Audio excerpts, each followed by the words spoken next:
What's happening, people? We are live. Thanks for tuning in to another episode of Giants Rush, where we talk Giants football 52 weeks of the year.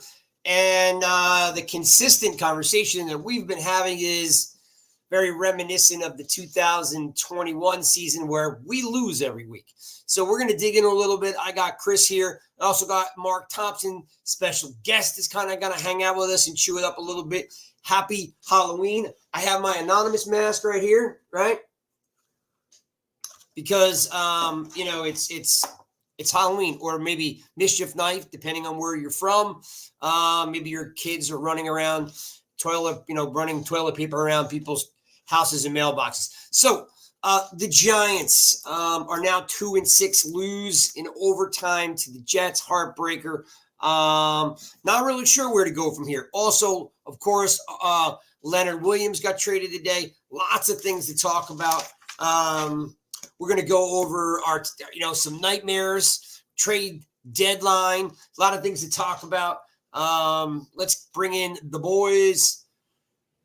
Chris, what's up? Chris is all frozen up. There he is. Yeah. Hey, Craig. Hey, everybody. Yep. A somber day in Giant Land. Yeah. Did not go as expected. Let's say that. I was really hoping to pull that out, and it looked like felt like we were going to win that for a while, and then trick or treat. Yeah, absolutely. And real quick, Craig, as we were walking out of the stadium, my son said something. It's been sticking with me. He said, now he's 17. He goes, I hate that I love this team. And that's what we all feel right now. Yeah. The love we have for this team makes this hurt even worse. It's terrible. Yeah, without a doubt. There's a lot of things to talk about. Let's bring in Mark. He's hanging out in the background. Let's bring in Mark. Mark, how are you? I'm good. How are you guys doing? I was expecting you to say, I'm not so good, but because it's not good right now, Mark. It's not good. Well, I'm personally good. Hey, Mark. But, I mean, it's not the greatest time, but hey, it's there's still a little life. It's 2-6, right?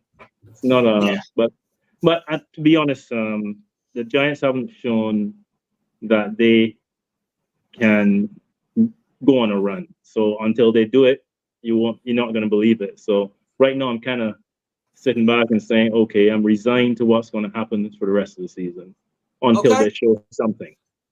Okay, I can live with that for right now. Let's see. I see Mark's in the room. I see Peter's in the room. I see Joe B. I see Juan's in the room. I see you guys are piling in. Thanks for hanging out. All right, gentlemen. So Giants lose to the Jets, heartbreaking fashion in the pouring rain.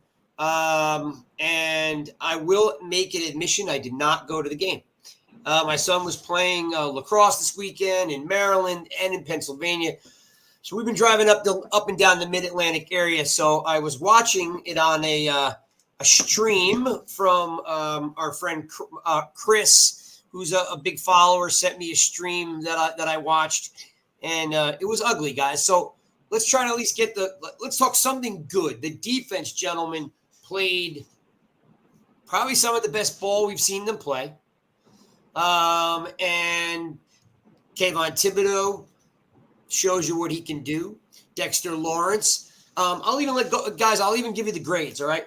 So before we get into the Leonard Williams talk, just really quick, Kayvon Thibodeaux, 90.6 PFF rating. Again, if you're a PFF guy, against the run, 86.1 against the pass. Chris, I'm sure there was some fuel on the fire for Kayvon with the Carl Banks and the WFAN guys going at it this week. What'd you think about Kayvon breaking through the door and saying, I'm here, I can do this, watch me go?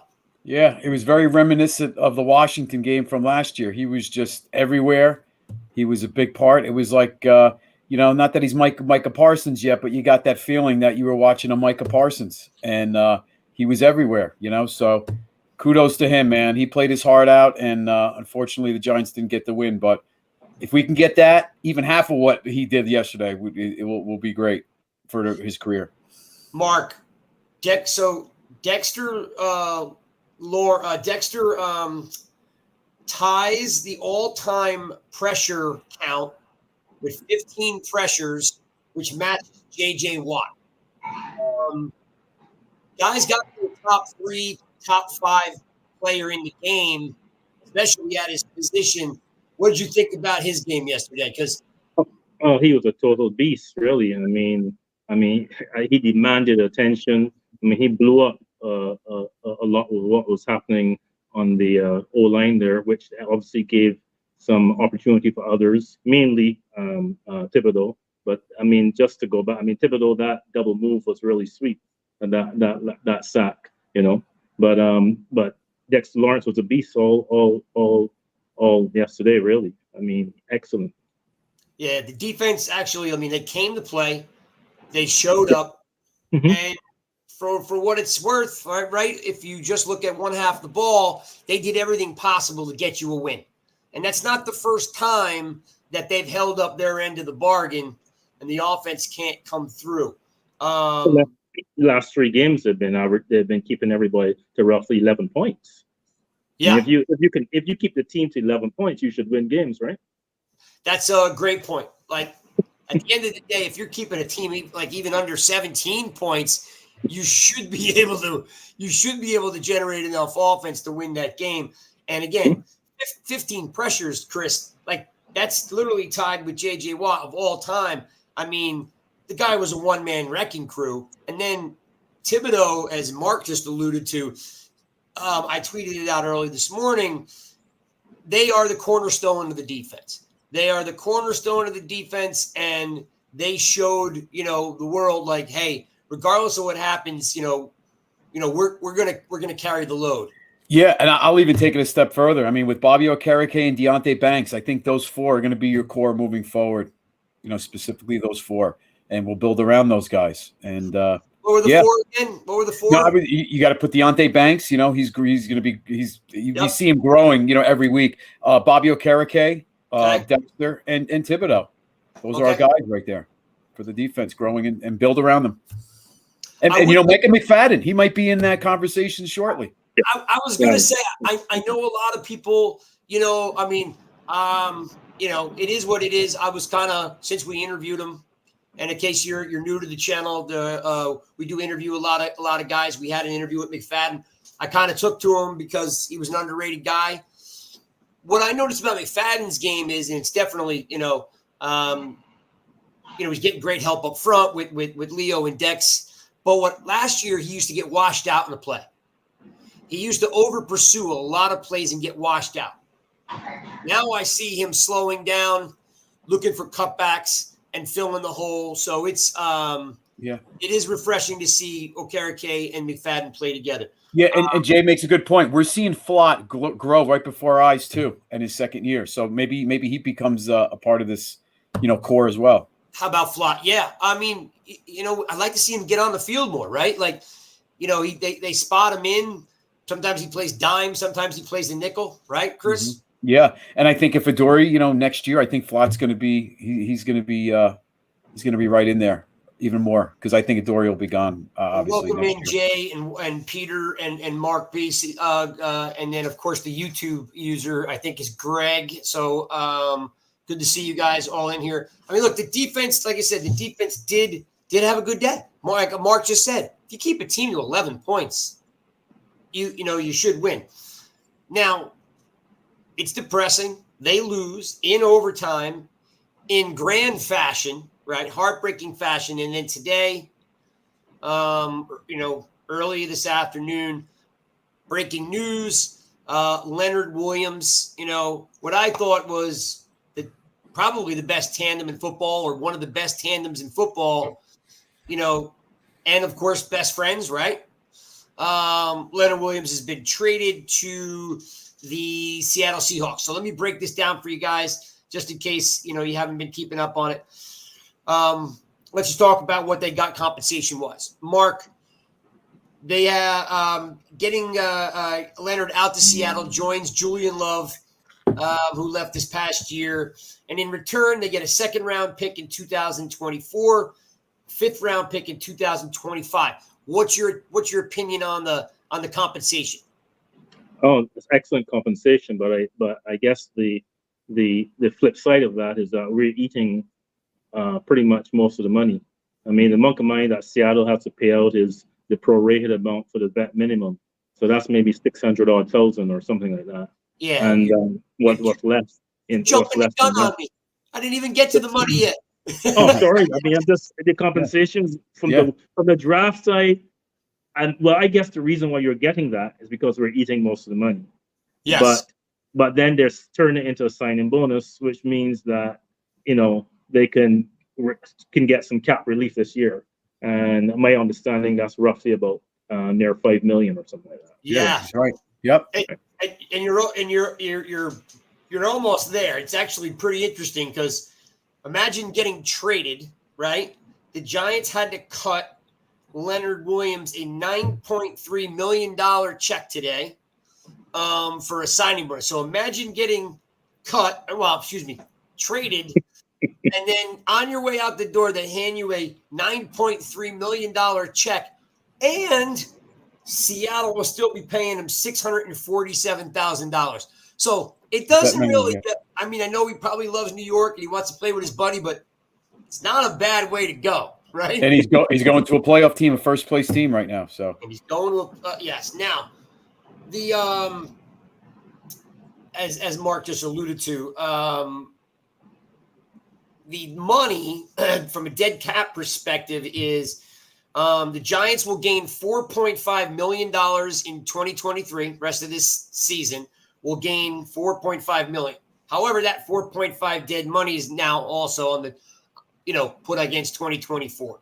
So right now, if we wanted to do something, which there is some rumors out there that we're signing a cornerback from I think Carolina or Buffalo, there's some buzz around that the Giants are looking to pick up and in the process of signing another corner. I'm sure if you guys are, in front of your phones or your computers, you could probably look that up. It might already be done for all I know, but they did gain $4.5 million this year, 4.5 dead cap. So Mark, your thoughts on this move? Well, I guess that's one of the areas where we've got some depth, right? With every game this year, we had a D lineman that's inactive. We also signed Roches and Ashawn Robinson at the beginning of the year. I suspect that always at the back of Shane's mind was that he may have to trade Leonard Williams because he was never touching his contract, he said, right? Yep.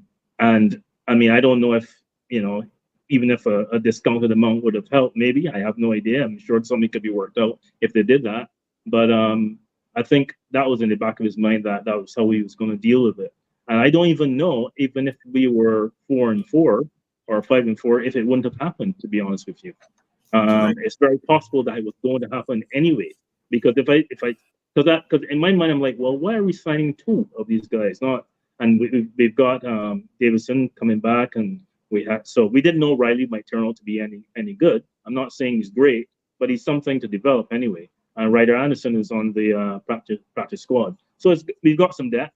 Obviously, Leonard Williams is a better player than any of them, but that's probably the way to go. But also, I think what helps is that we've got Okereke on the second level and Micah playing really well, stopping the run. I think that helps, and that eases it a bit.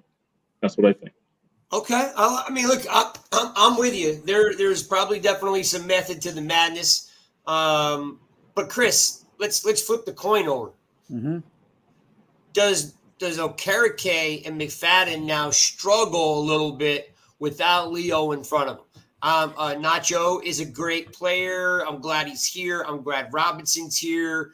But does that, just from a play, not contract, just play, does that hurt Okereke and McFadden? Because they really have been a pleasant surprise. So to Mark's point, yes, like we've got guys to fill in. We should expect Robinson and Nacho to make a difference. And again, you see the defense has been playing great ball the last 3 weeks.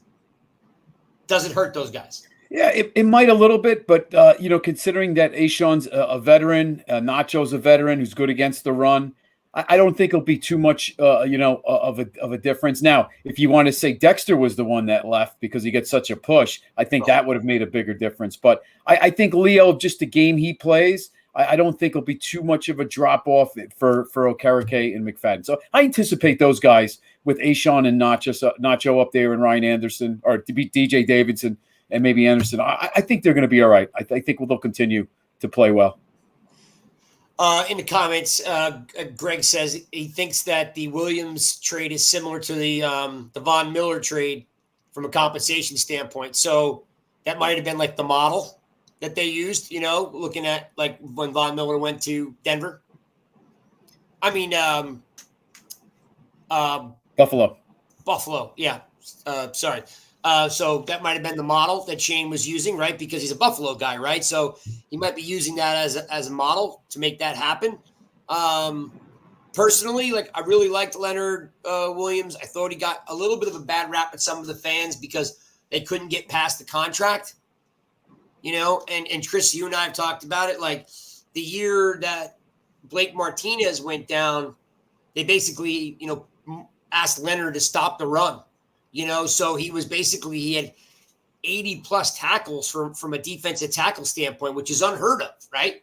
Yeah. Even guys like JPP and Strahan and those guys from an end perspective have never had 80 plus, 90 tackles, from an end perspective. So I thought Leonard got a little bit of a bum rap. I'm sorry to see him go, but I do really love a second round pick next year because there's going to be some moves that need to be made. Yeah, maybe that's our guard in the draft. But real quick on Leo, I mean, what was great about Leo, he had hurt his elbow a few years ago and the Giants weren't going anywhere and he still wanted to play. He didn't shut it down. So you got to respect, guy on a crappy team still was coming out every week when he could have shut it down for the season. So kudos to him again. Yep. I mean, I think overall, again, defense was a bright spot. I don't really know what else they could have done yesterday. I mean, I guess at the end of the game, they definitely could have played a little bit tighter in the middle of the field. Letting Wilson throw that pass right down the center of the field was definitely disappointing. But it is what it is. They to me, it was a little bit of, and we'll get into it, Mark. It looks like a little bit of, out-coached, but we'll get in that to a second. I want to say one thing about Leonard Williams. I think we'll miss him for his flexibility because Ojulari's been out. He's been playing a little bit of a defensive end sometimes, not all the time, sometimes, and sort of filling in there. And there's really no one else that can do that on the team. And I think we might miss that aspect of it more than anything else. That's all I want to say. I agree wholeheartedly. I think that was one of the things that I thought was endearing about the guys. He'll play outside. He'll play inside. He'll rush the quarterback. Like he was a very team-oriented guy. I wish him the best. It's not a bad place to go, too, Mark. He's going to win some games. Yeah. So, and he's joined back with Julian Love, his former teammate. So, I'm sure that'll be a cool reunion there. Chris, offensive-wise, the wheels just have fallen off at every step, right? Yeah. Before I get into, I was trying to upload it because I had it recorded today. Before we get into Tyrod, Jones, Thibodeaux, before we get into Dable, I got to ask you about Barkley. I'm a Barkley fan. I think the offense doesn't really do anything without him. and if you listen to Twitter and people like, you got to trade him, got to move on, got to start over. Do you feel at all, because it's the way I feel, but do you feel at all like, okay, next year you're going to have to really bring in a lot of bodies and not just bodies, right? We bought in just bodies this year. Next year, you got to climb out of the basement, so you're going to have playmakers.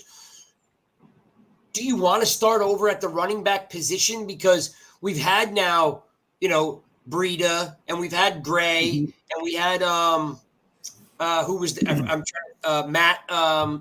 What was the back before Breida? I always forget this cat's name. Brightwell. No, Brightwell, yes, but we had a quote unquote featured back before. Deontay, what's this? Devontae or Deontay? He just played 1 year. We're talking about. Yeah, I guess, and I can look it up. The point being is, what's that? I said Wayne Gallman. No, actually, it was after Gallman. But my point to you is, do you want to move on from Barkley too? I know you mean the guy from the Raiders. You can tag him again, right? And you still, what are you going to pay him? 13.5 next year, 13 million change. So I'm not sure. I'm not sure what you do. You got to wait till this whole season plays out. That's what I think. You got to just wait till this whole plays out. I mean, you tag him maybe. I don't know. Well, what do you want to do? I want to have a wait and see approach and see if he stays healthy the rest of the season and just see how this all unfolds. I don't think right now you make the decision either way. Just see, I mean, maybe tomorrow by 4:00 somebody throws a crazy trade for a second rounder again, like a Leo type deal. But I don't even know if that will happen, considering his injury passed. But play out. But you can see what a difference he makes. I mean, he still got 128 yards and 36 carries. And they all knew it was coming to him, and he was still able to get yards at 3.6 a carry, despite everybody knowing he was getting the ball. So, 33 attempts, 119 yards. Only 3.6 yards per carry. But right, Mark, Chris has given us the perspective on like the team, what the team could do, maybe if they got this, if they got Mark. What do you want to do? Like, if you're the GM, like, do you want to start over with a new QB, a new running back, like, or do you want a guy that that has the respect of the locker room, that always plays hard, that we already know that the offense moves when he's on the field, right? I mean, we could have won the game if we had just. Now I know, doesn't mean he gets the 1 yard. I know yesterday the debate is whether they run or kick, right? But they were they rode him all game long. So in your eyes tomorrow, the deadline, it's a Halloween show, right? The deadline tomorrow is for 2023 trades. Is Barkley getting traded, and do you want to trade him? No, I wouldn't trade him. Because you still got to win. Well, you want to win. You still want to win games, right? I mean, you trade him if, in fact, you are, you're really saying, well, I'm starting all over, and I don't know if they feel that way about it. I mean, they just gave Jones a contract, and I don't think they think that their evaluation was so wrong. But the problem is that we haven't even had a chance to see what that's like in the new system, whatever that is, because the Giants right now don't have a offensive identity, and you started out badly with Dallas, and the offensive line played poorly. Everybody played poorly. Yeah, then you had a situation where Barkley goes down after the second game, and Thomas is injured, and everybody else gets injured, and so it makes the evaluation of the quarterback so difficult. You can't really evaluate anybody with this offensive line like this. Now, there is an argument that says, well, if you're still asking that question about Jones or whatever, then maybe he's not the answer. I really don't know if he's the answer, but he's probably the best answer they have at the moment, because unless you are able to be able to maneuver yourself, whether by having a horrible record and having high draft pick, or able to move players and picks or whatever the case may be to get a quarterback that you really believe in, I mean, right now you're gonna have to work with him. The question is, how much does he need around him to perform? I mean, look, he's been playing for what, 5 years now, and at no time, other than the very first year he played, has the I mean, the O line really hasn't been. Even last year, the O line was just kind of okay, and he played all right, but the O line was probably decent in terms of in 2019. But other than that, it's been horrible. It's been between the 28th and 32nd. I mean, how do you evaluate anyone like that? And you've got some weapons, but you can't even use them. You can't even get to them. So, so I'm not saying that Jones is this elite quarterback or anything of that nature, but maybe he's in that. Whether you like Kirk Cousins or not, maybe he's in that mold or whatever the case is. But what I do notice about him is that when his back is against the wall, there's something in him. There's something in him that and it comes out. So so it's kind of has me kind of like, well, could he be a kind of a clutch guy when it matters? I don't know. So it's very difficult to assess. The team is really young. I mean, it's like the third youngest team. So it's not like if, we want to start the team with all the young players and so forth, because we already have that. Now, maybe that's mostly on the defense, but we got to get that O-line fixed. Got to get it fixed. That's very true. Chris, I want to digress for a second. When the season started off, I didn't think the defense had an identity because they were all super young players. McFadden's young, Thibodeaux's young, Banks is young, Hawkins is young, right? They're all pretty young guys, right? You didn't have a leader, you were expecting it to be Leo, right? But it's still, he's a offensive, defensive lineman, and I don't know he doesn't come across as very outspoken, right? Dex is like always in a good mood. Maybe he doesn't know maybe it's not in his nature to lay the law down. I think this team has an identity around Barkley. I think losing that next year just kind of cuts the head off a snake, right? Like, I don't think there's really any identity now. Then let go of your workhorse or your home run hitter, whatever you want to call him. I still think the value he brings to the table is enormous because he's going to be game planned for. And this specific week, whether it was 3.6 yards or not, they rode him all game, 33 carries. Chris, he hasn't had 33 carries probably since his rookie year. Right. Yeah. No, listen, the way that it sent the NFL back 100 years yesterday, it was like watching Army Navy from World War II. The way they ran, and everybody knew Barkley was going to get the ball. But once again, if you tag him next year, you're paying him a little over 13. Was it 13.5? I'm not sure. But yeah, I think you bring him back for a year. The salary cap goes up. They're going to have more money. It's one less hole to worry about, right? So, I mean, we're not paying him $17 million. So if it's 13.5, it's one less hole to worry about, and then we could move on and fill other spots. And it's another, another year with him. So.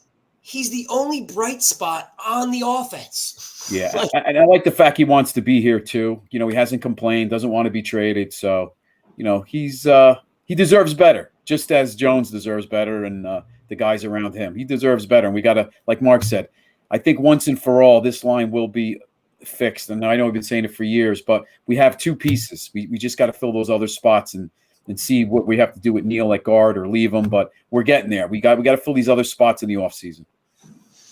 And I'm right with Mark. Like, I don't love Jones. I don't hate Jones, right? He's wearing Giants blue. I'm gonna root for him, right? I do think he brings, some toughness to the table, as Mark alluded to. Like, when his back's against the wall, he gets a first down, whether he's diving, sliding, running. You know what I mean? Like, he is a gamer, right?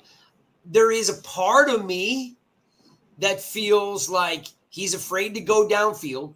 He's afraid to make a mistake, right? He wants to win so bad and do the right thing so bad that it hurts him, right? Mm-hmm. In fact, he doesn't have an attitude like this.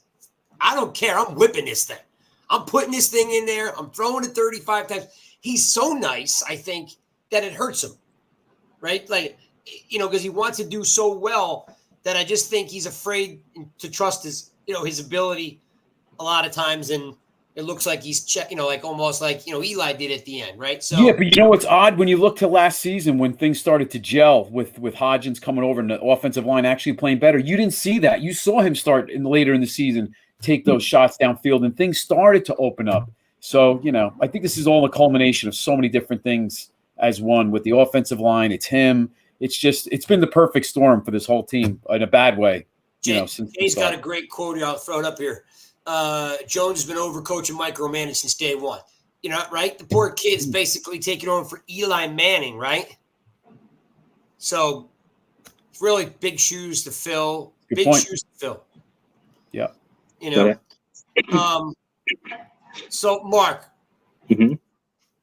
overall, the offense is just dismal. Yes, the O-line is bad. It's gotten a little better. Now,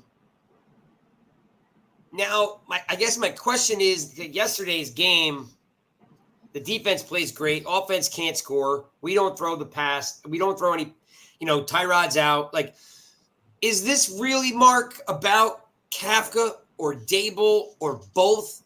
Like, what's your thought process? Because one week I'm like, it's Kafka. And then the next week I'm like, it's Dable. And then the next week I'm like, it's both of them. Like, where do you sit on this stagnant offense? Well, it's got to be. I mean, it comes back to the head coach. It's got to be Dable, right? And the reason I'm saying that specifically is because Dable took over play calling in the second half of the Arizona game. That's clear. Now, that's the only game so far where anything spectacular happened with the offense. That second half, the only game. So he does that. There were, I think I would say the next game, it didn't happen. There was another game where they seemed to be in and out of maybe possibly calling plays. It's just speculation on my part. So I'm just looking on the sideline. And then we had the report where he was supposedly he's obviously always in the meetings for special teams, defense, and offense, but it seems like he had more attention to detail, getting more involved in that. So what does that do? What does that do to the existing offensive coordinator? I mean, does that hurt his confidence? Then how many people are actually in Jones's ear? In the quarterback's ear, whether Jones or Tyrod. So I just think that, and then he sort of like stepped back in these last couple of games. And my question is,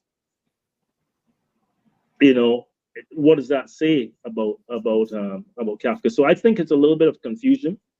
If Kafka was good enough to do a job last year, what's wrong with it this year? Because I mean, it's like you got into the second game, you said, no, I had enough of this. I'm going to take over play calling. Now, okay, as a boss, you can do that, but then, does that do something to the confidence of the coordinator? And does that do something to? So to me, it's a problem. At least that's what I'm seeing. It's a problem. Chris, thoughts? Like, what is this? Is this Dable? Is it Kafka? Is it both? Like, I think it's both. I think there's a loyalty factor with Dable, with Kafka, that he doesn't want to pull it from him. But I think he's on the headset, checking off on the plays, and maybe there's times where he changes it while being in the headset. Maybe he doesn't agree with the play call. Maybe Dable says, no, we're gonna go to something else. But I think it's a combination. But I do believe there's a loyalty factor that Dable has with Kafka, and Kafka is still calling the plays, and Dable's there to check off if he doesn't like what's called. And that's my feeling. They're kind of both in, together. But I think when at the end of the day, Kafka is still calling the plays. Before Tyrod gets hurt, Chris, are you okay with the game plan? Or are you like, hey, we're doing something?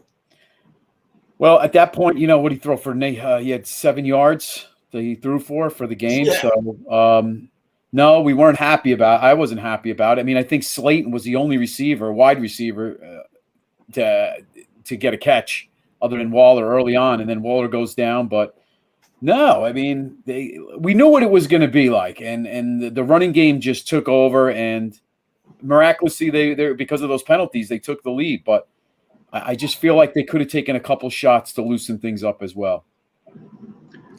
Yeah, we saw Jalen Hyatt and Sauce Gardner in preseason. Had a couple steps on him, and you know what? Not saying you have to throw, every pass to Gardner or whoever's on Jalen if they, it's probably him because of the speed, but sideline, down the sideline, it's either out of bounds or, incomplete. I mean, it's either incomplete or he catches it. So, I mean, I feel like they still don't take those shots down the field just to kind of put the defense on notice, loosen it up. Go ahead, Mark. You want to jump in? Well, yeah, I mean, I'm eager to see the all-22 tape because I want to see, like if people are actually open down the field or not. Because, I mean, surely if people are open down the field, certainly you want, even though you may go in with a game plan of running the ball, certainly you're gonna throw it down the field, right? I mean, why wouldn't you? Why would you not take advantage of that? So I really have to see that to kind of figure out whether or not. I mean, you're going with a specific game plan. I mean, we knew this was roughly going to be the game plan because, I mean, what? I mean, you asked us to predict last Wednesday, right, Chris? I said the score was going to be 12-9. Yeah, we all had most scores. Everybody laughed at that. I said it was going to be 12-9. It was 10-13. Yeah. And I expected it to be a Barkley game. But still, you expect some throws. I just said the two defenses are so good and the two offenses are so bad that that's what's going to happen. So, but, why couldn't we throw it down the field? I don't really know. I mean, I couldn't tell from watching the game on regular TV whether there was the ability to do it, there was opportunity to do it or not. I couldn't tell. So I watched I watched all 33 attempts that Barkley had. Right? I watched all 33 of them. And, in the beginning of the game, there was no holes, right? Then they started running some veers where he would come wide and cut back. There was some pulls by Glowinski, and it took a little while, but they started to get that run game going, right? He started ripping off 8, 10, 12. I think he had a 31-yard rip. They were gaining that momentum, and I'm sitting there and I'm like, all right, what's missing from this offense? And let's just call it what it is. The New York Giants have one touchdown to their wide receivers. That's Slayton Hodgins. That's Robinson. That's Shepard. That's Hyatt. One touchdown in 8 games. And I know how bad the offensive line has been from injuries and so forth, but we don't have any separation. Our guys don't get open. I don't care who's quarterback, whether it's Thibodeaux, Tyrod, Jones. I don't care if they're going to bring in Matt Barkley this week.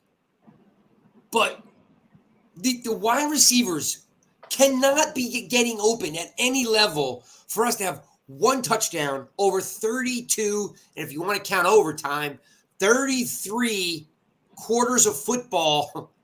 We have one touchdown to Waller and one touchdown to Hodgins. That's it. There's something wrong with either the scheme or the receivers just, aren't getting open. Now, I have this sneaky feeling it's a combination because I don't like when Kafka just lines up 3 with no pre-snap motion and he just sends them out on routes. There's no confusion. There's no space that's created. Chris, last year, Hodgins basically carried them to the playoffs, okay, with those mid-level routes between that 9 and 16 yard range, catching everything, making Patrick Peterson look bad. Where did it go?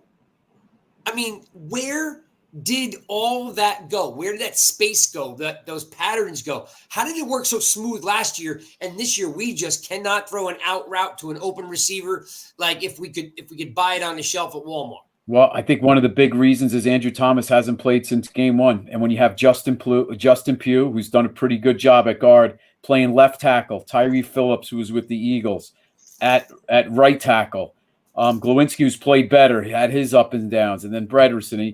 I think this whole thing is just a matter of trust with the coaching staff, the offensive line, the quarterback. I think you could put everybody in it, but I think it all starts with this offensive line as the main culprit. Why this system that they like to run and motion and get guys downfield to separate, not trusting the guys up front. I think it all stems from that. So if the line is better in your eyes, guys are going to get open. I think you let things do. I think the routes develop downfield fast more. I think, separation doesn't occur right off the line. It takes a little time, but when there is no time, it's not letting these routes develop.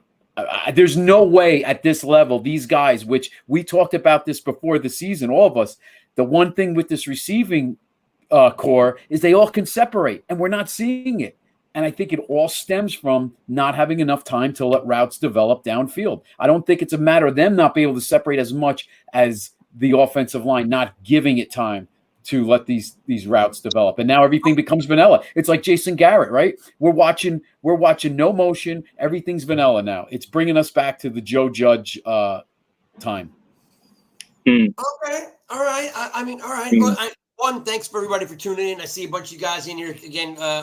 You guys, a couple new guys, Robin and Trudeau. I see you. Cold, I see you. Thanks for tuning in to another episode of Giants Rush. Giants lose to the Jets in overtime. Mark, did you want them to kick the field goal, or did you want them to, rush for the yard? No, I thought the field goal was the right call. I mean, I to me it's six. Well, I was going to say it's 6.5, but it really isn't. Look. I mean, the field goal was it's like just a few yards over an extra point. I mean, why wouldn't you expect? He had hit a 31. He missed a 47. This is a 35 yarder. Mm-hmm. Why wouldn't you expect him to hit that? Right. Even if he's going through whatever, why would you not expect him to hit a 35 yarder?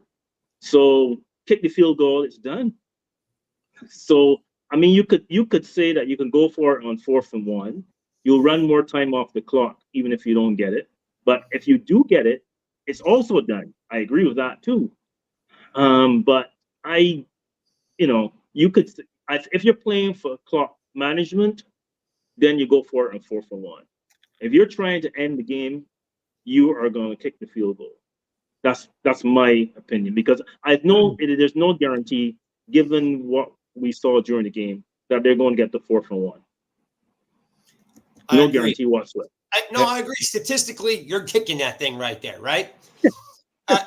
I'm completely with you. Now, of course, my job is to play devil's advocate and flip the coin over, right? Because that's what I got to do. Chris, you got a hot hand with Barkley, and the guy's got 120 yards. Why not just get the first down? On top of the fact, Chris, that your kicker is hurt, and I don't know who knows this or not. The fans didn't know till like the game started. Yeah. Well, management must know that the guy's hurt, right? Mm-hmm. Mm-hmm. Well, a couple weeks ago, we saw the Giants try the tush push play, couldn't get a first down. So 4th and 1, you kick the field goal. Mark nailed it. It's an extra point. But here's the scenario. Go back to the touchdown with DeVito. Gano kicks the extra point. If Gano misses that extra point, I'm all over Dable for not going for it on 4th and 1 and running it. But the fact that Gano hit the extra point, I think he felt confident, hey, he's going to nail this. He hit the extra point. But if Gano missed the extra point, then I'd be screaming, hey, go for it on 4th and 1. The guy already missed a field goal. He missed an extra point. Why are you sending him out there again? Obviously, it's not his day. There's something going on. But the fact he hit the extra point, it was the right call. The game's over. He's going to need some type of surgery in the offseason. He's fighting. And Greg, let me stop you there. Why are we waiting till the offseason? This season's over. Get him surgery now so he comes back strong for OTAs. Why are we waiting on this? Brett Myers out there, the kicker. Bring him in and just tell Gano we'll see you in the spring. So, get it done. Get it done now. All of that makes sense, right? All of it makes sense. I think it's a little bit more. Well, for us, it's easy to say, right? Right. But it's a little bit more complex when you talk about an organization saying, one, the player probably wants to try to, play because, his loyalty to the team. If the doctors are clearing him, because if they don't clear him, he can't play. Like they could shut him down. The doctors evidently are clearing him to play, right? I mean, how, Ronnie Barnes is one of the best in the business. If Ronnie Barnes doesn't like anything, he's shutting you down. So evidently the doctors, the trainers all think that Gano can go, right? So the other point is, I don't know what his contract looks like. He also, Chris, may have incentives built in. Like nobody wants to play for free. I don't know. I'm being facetious there about the free, but maybe he's got some incentives he wants to hit. Maybe he feels like he's kicking at like 60-something%. Obviously, something's wrong. 3 weeks ago, he was on the injury report for questionable with the knee. And we actually made a little joke about in the preview because we didn't really know what was happening. Like, was he making tackles? But he was on the injury report a few weeks ago. So you're right. I mean, evidently, something isn't right. For the betterment of the team, I would think Joe Shane as a GM or the Dable, better off just shutting him down. For what reason? There's no reason to play him. Well, it's his left knee, right? So, so he's going to have a problem planting. Planting, right. You said that, yeah. So, yeah. He's hooking the ball left every time. He even tried to move it across to the other hash and to compensate for that. Didn't work out.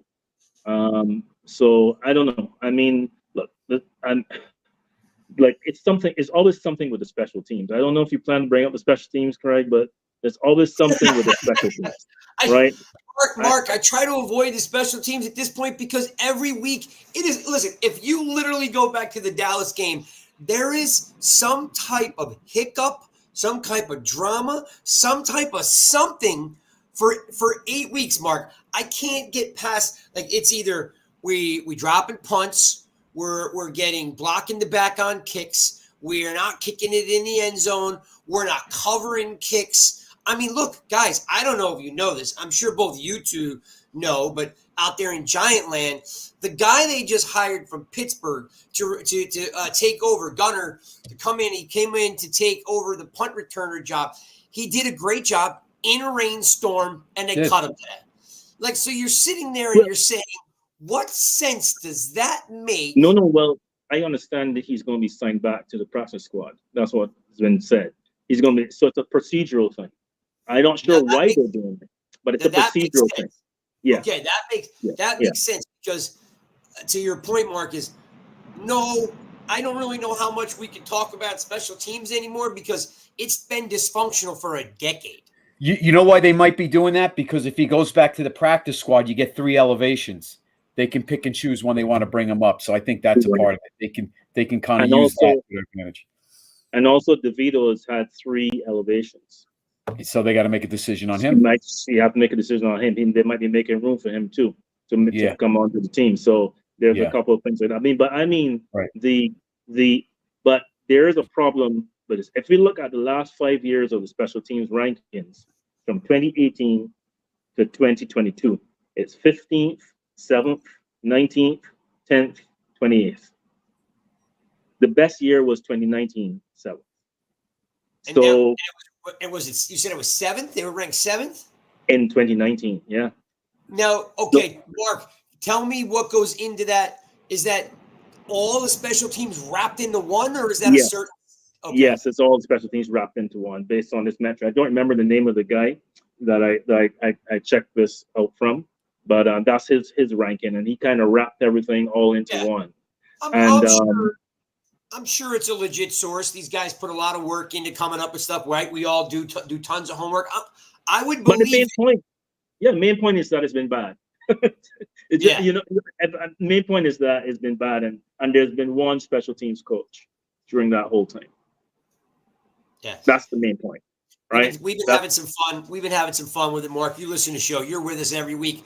We have some fun with McGahee. We're like, I don't know what's going on with McGahee because this guy's got 9 lives, man. He is like a black cat. All right. Well, look, let's wrap this up because I want to ask a couple fun questions for Halloween. And again, thanks for everybody for tuning in. We love you guys. We appreciate everything that you guys do for us. Couldn't have this show every Monday without it. Also, Wednesdays, preview show, of course, coming up on Wednesday at 8 o'clock with Spartan Mike and The Truth, Michael Stewart. Tune in those guys. They're going to be breaking down the upcoming game. Also, want to make an announcement. I was going to hold this a little bit, so I'm going to tease it a little bit. I have a special player interview coming up on the bye week. So the week that the Giants are on bye, I have a current Giants player on the roster who happens to be a very good player, is going to be on Giants Rush and hanging out with us. So tune in, start on your calendar that at 8 o'clock during on that Monday during the Giants are on a bye week. We'll have a player interview that day, so we'll have some fun. We'll hope you guys will. No, Jay, it's not Kai Wimper. Kai Wimper's not a current player, Jay. Come on now. He probably could be. You could probably get on the offensive line somewhere for depth. He could play better than Bredesen and Pert, no doubt about it. Definitely depth. We could use him. Yes, we could definitely use him. But so I got that coming up. All right, guys. Let's wrap up this game. Chris, give me one positive you saw out of the game. Look, there's a lot of negatives, but one thing that bothered you the most out of the game. Okay. Positive, Kayvon Thibodeaux defense, but I'll say Kayvon Thibodeaux, awesome. But one thing that bothered me, all right, I'm going to forget the offensive part early on because that was the game plan like we all talked about. But come overtime, I think at that point you have to let Tommy DeVito throw the ball a little bit more. It's do or die. They already tied it up. I mean, we saw how the offense was running unless you get penalties. They weren't going to move down the field. I just feel like in the second and overtime, at some point, you had to let Tommy just get back there and throw the ball a little bit. Mark, same question to you. Give me one positive. Give me one, WTF. Well, that you're not happy with. Positive is that whole front seven. To be honest with you, I mean, it's really nice to see good linebacker play, especially coming from the middle linebacker section. So I want to say that because it wasn't just the D line; it was also that second line of defense as well. So they were really, really good that way. I want to say lack of creativity in the offense. Specifically, even if you're saying you're going to run the ball, I've seen in games past 2 or 3 backs out there. I've seen 23 personnel. I've seen different personnel where you had at least 2 backs in the backfield or 3, but I didn't even see any of that really. Maybe that happened once. But Mark, I got to jump in. Mark, good point, because last year when Barkley was the quarterback during the Bears game, there was 2 running backs in there with Barkley. So basically, DeVito reminded me of Thibodeaux yesterday. That's basically what we were working with. Yeah. So if you're saying I'm running the ball, find all different ways to run the ball, right? Not just when only Barkley is there, but also bringing Breida, bringing whoever, and let's see how many different ways we can run the ball. So. I love it. For me, it was on the positive side was I'm going to make sure I wrote it down because I wanted to bring it to your guys' attention because I thought it was funny. Was Banks, and so Banks held Garrett Wilson to 71 yards. Ready for this? On 38 snaps. Right? So, there's a lot of people out there in Jetland raving about how Garrett Wilson owned Banks yesterday. That is not what happened. All right. Now, Tay Banks is a good player. Tons of fun to watch to play. I'm a big fan. I want CB1. CB1. What's that? He's CB1. Yeah. And again, I try not to, listen, what do I know, right? I mean, I'm a broken down, washed up football player, but I will say, and Chris, I was pounding the table for Banks, all year because one, the kid's smiling all the time, right? He's having a ton of fun. I love dudes like that, right? But for all those people out there in Jetland to be like, wah, wah, wah, wah, and crying about how Garrett Wilson owned Banks, he only gave up 71 yards on 38 snaps. What is that? Do the math. Is that 2 yards a catch? I mean, it's what else could this guy possibly do? for the national media to step up and be like, this kid's good. This kid should be on the all-rookie team.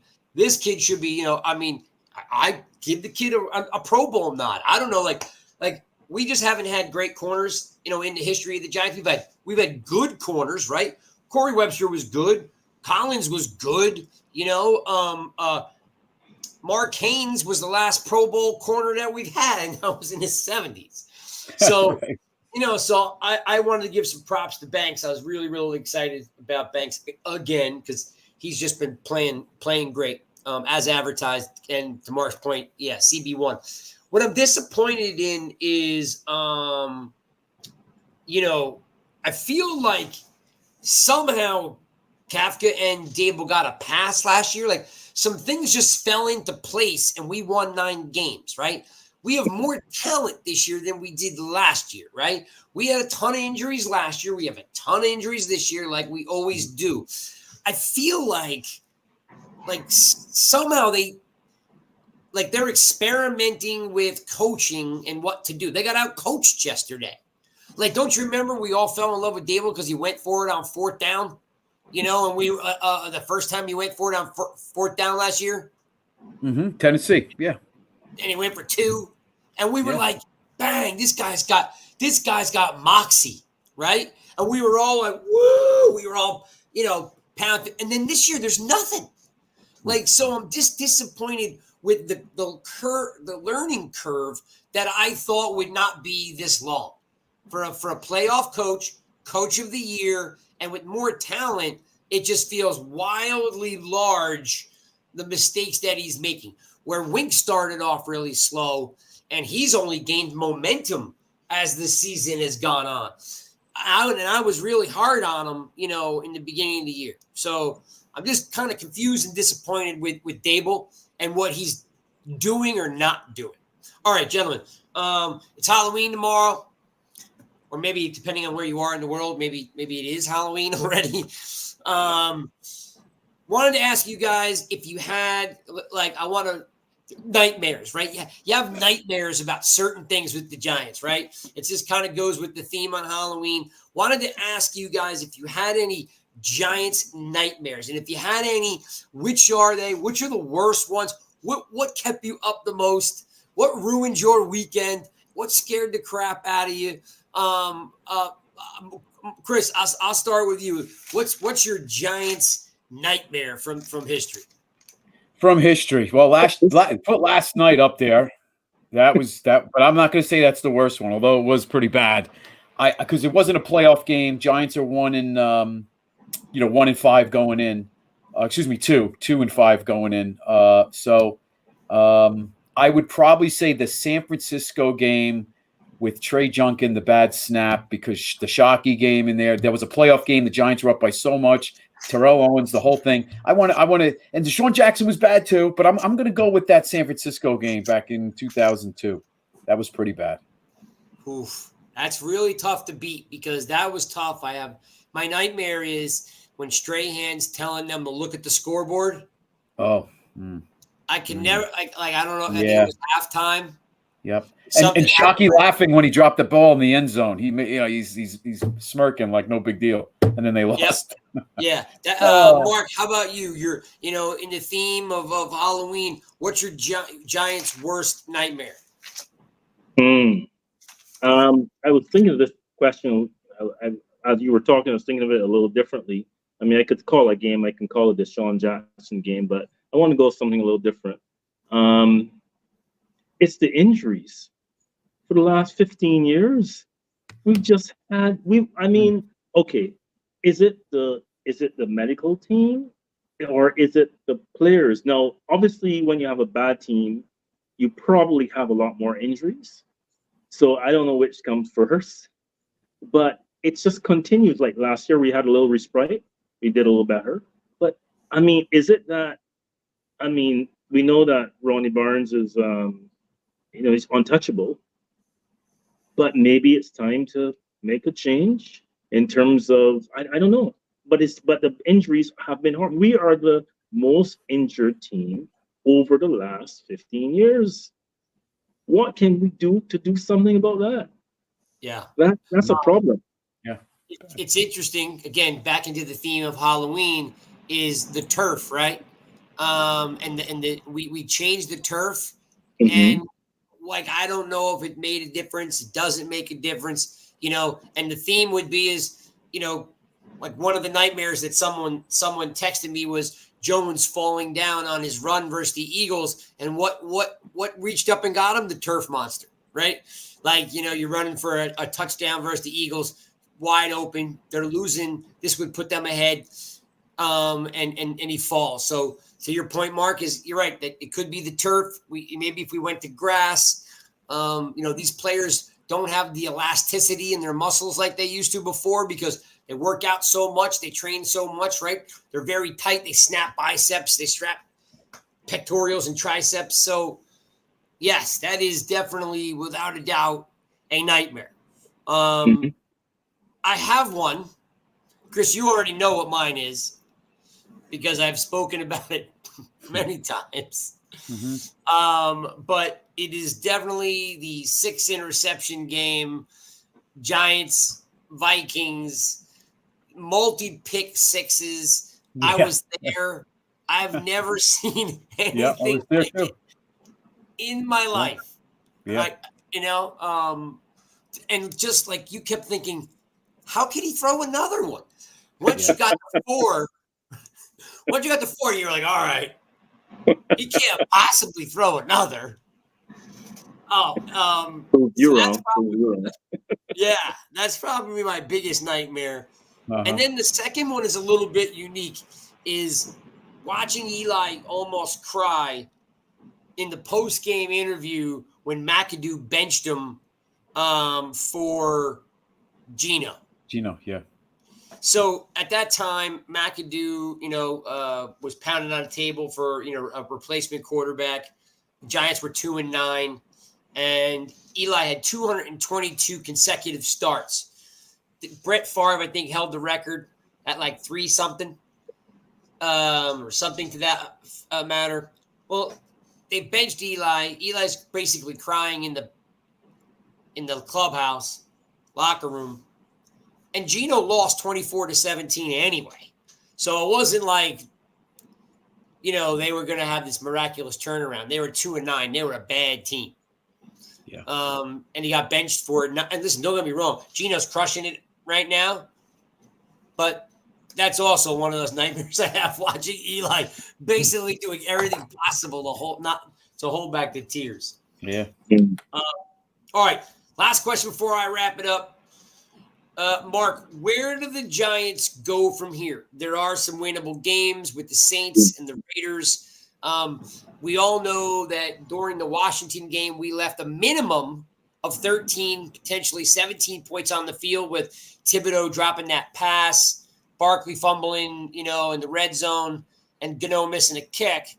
That game could have easily been 28-7. So there's 3 wins there. Where do the Giants go from here? What do you want to see, or what do you think? Is there another trade that's going to happen tomorrow? Don't know if there's another trade. I was thinking of Dory Jackson might be an interesting trade, but my understanding is that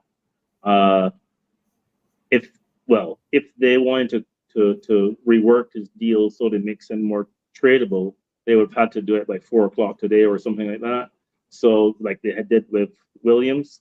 So I don't know if there's another trade, but they certainly have. I mean, I'm so opposed that that's what they're looking at. They're looking at the construct of the team because a lot of things that they did at the beginning of the season, any calculated risk that they've done, sort of come back to bite them. Like anything that you could think could happen has happened.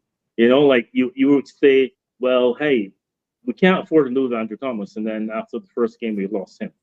Can't afford to lose your quarterback. So I don't want to recall you. We know what they all are, but there were some calculated risks that they didn't want to pay for the old line depth, so they let other guys go, and they kept the 4th-year guys that they thought would be the depth, and they had to come in and play, and then they even got injured. So I mean, so where do you go from here? You hope that you get some injured players back, some quality injured players back, and you would just sort of start the offense from scratch, and you have to see what you've got in Hyatt. You have to see what you've got in Hyatt.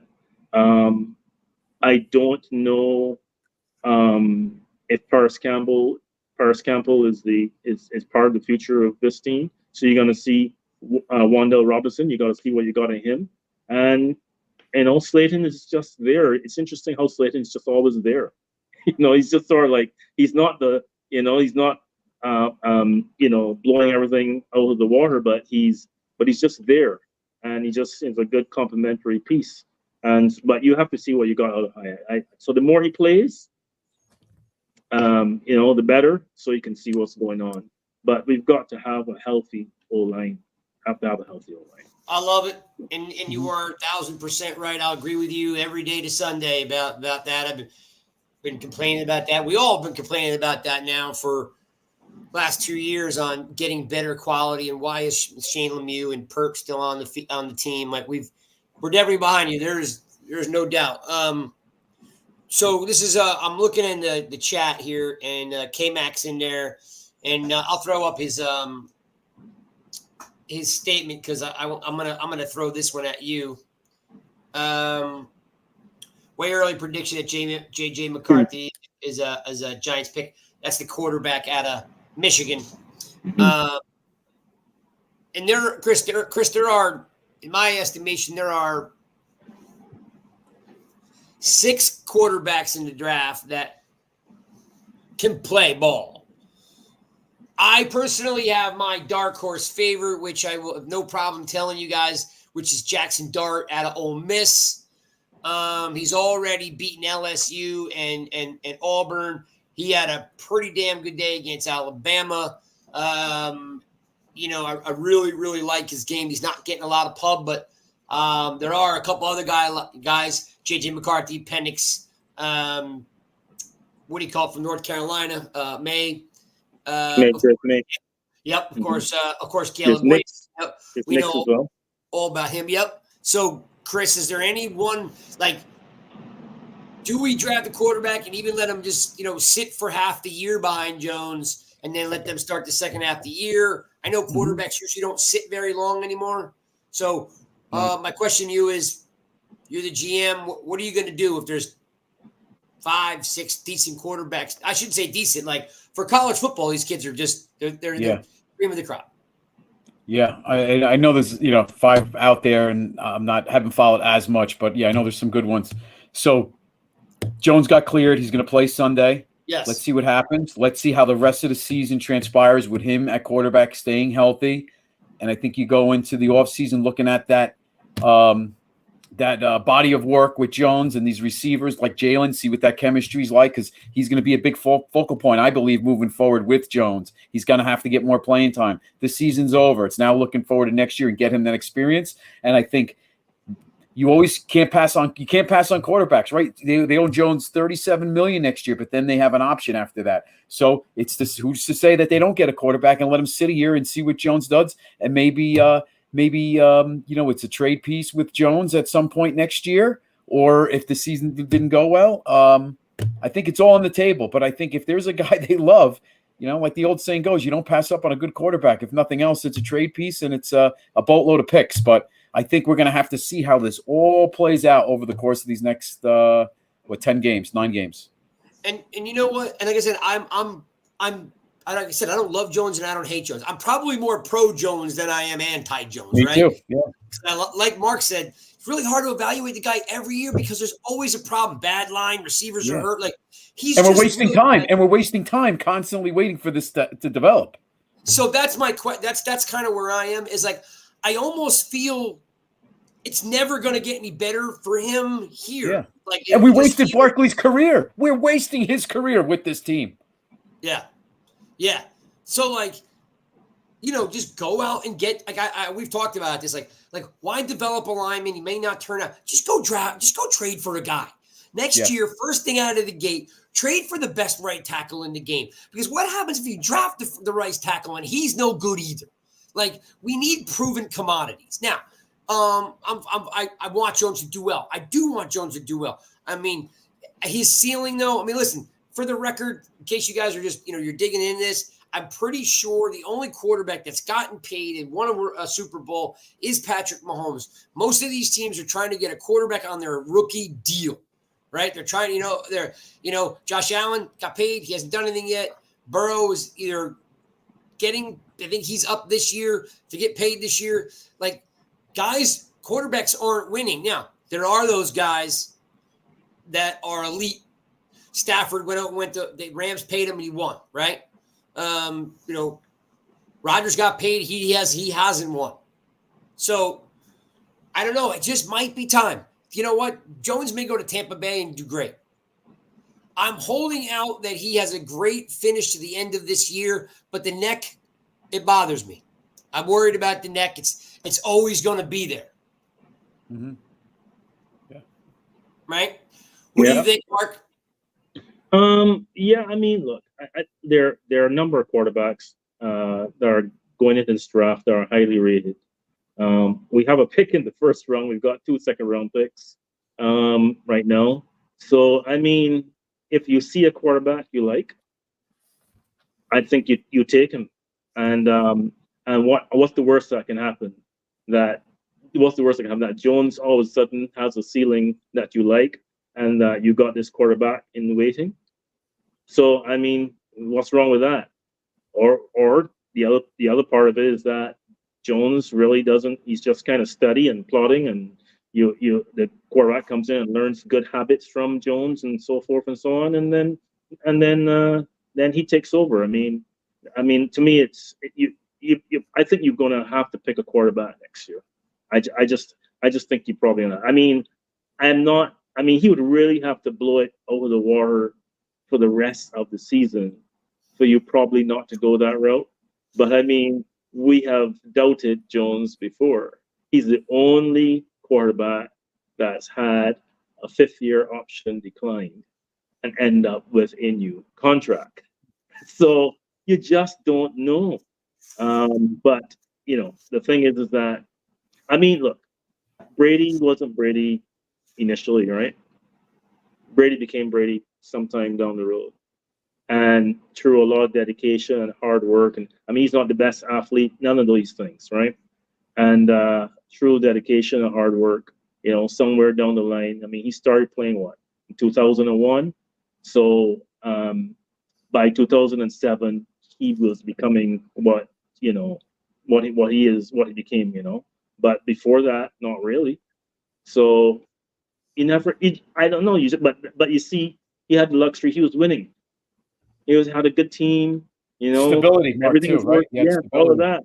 Yeah, he had. So I don't know. It's such a tough situation. It really is a tough situation. But I do come down the side that you need to draft a quarterback. I think you do. I love it. We're going to wrap up there. Guys, the store is open. If you're looking for any new gear, Christmas is coming up. I'm wearing the Jawless one right now, right? So if you guys are looking for some gear, the store is open there. NYGIANTSRUSH.com. We do have that interview coming up for the bye week. The fantasy football is off and running. Seems like Spartan Mike's running away with that. He's looking for some challenges there. I can't believe. If you're listening to the show or you download it tomorrow, please do me a favor and beat Spartan Mike. Do not let Spartan Mike. That means I have to give him the autographed jersey that I have as the grand prize to Spartan Mike, and I do not want to do that. And lastly, just so we can be very clear for all the fans of Rush, you guys are great. Let's breed a little bit of positivity in the community. Okay, guys? Like, some of you knuckleheads are out there hating on women, saying some crazy stuff on Twitter. Like, let's if you don't have anything nice to say, don't say it at all. Okay? Let's try to have a little positivity, amongst the community. I had a misclick yesterday, and I got lumped in with a bunch of you knuckleheads. And I just, overall, looking at it, it's not necessary. We don't need any of you guys hating on these ladies, hating on these women, and going online and saying crass, crude stuff. So let's just kind of bond together here. Let's not judge people for their mistakes, okay? But, folks, if you don't have anything nice to say, just don't say it. Don't hate on these ladies. They love their sports just like you do. Okay, so let's kind of all support each other, and please, just more positivity. All the and all the NY Giants Rush people, including myself, we do not support any negativity or trashing the ladies, or anything like that. So I hope you guys like what we do. We appreciate what you guys do for us. Let's kind of, let's mend some fences, and for you guys, just turn it off. Just like let it go. Don't be so angry. All right. Let all those things go. Again, I learned the hard way. Made a mistake. I clicked on something I should have. Now I'm lumped in there, and I can see why they're frustrated. So let's do a better job. Let's get more positivity in the community. Thanks for watching another episode of NY Giants Rush. Rush Hour, which is the preview show, will be live on Wednesday with Spartan Mike and Truth. That's Mark. And you know Mark, because Mark's always here on the show. And he's like, Craig, I just got to vent. I got to get it out. He's like, this is a bad week. I was like, of course. Love to have you on, Mark. And Mark, thanks for hanging out with us. Thanks for everybody in the chat for hanging out. And we'll see you guys next Monday. Guys, hang in there. All right. They're still the Giants. Root for them. Wearing blue. Peace out. We'll see you guys next week. 9 more weeks. It's over. 9 more weeks. And we'll be talking draft soon. Unless there's a miraculous turnaround. Glass half full. We could rip off one Washington, one Raider, one Saints, one Green Bay. Who else am I missing? New England, Patriots. And New England. We could rip off 5 wins, 6 wins. We can make it to an 8-win season. 8-9. There we go. Respectability. Right.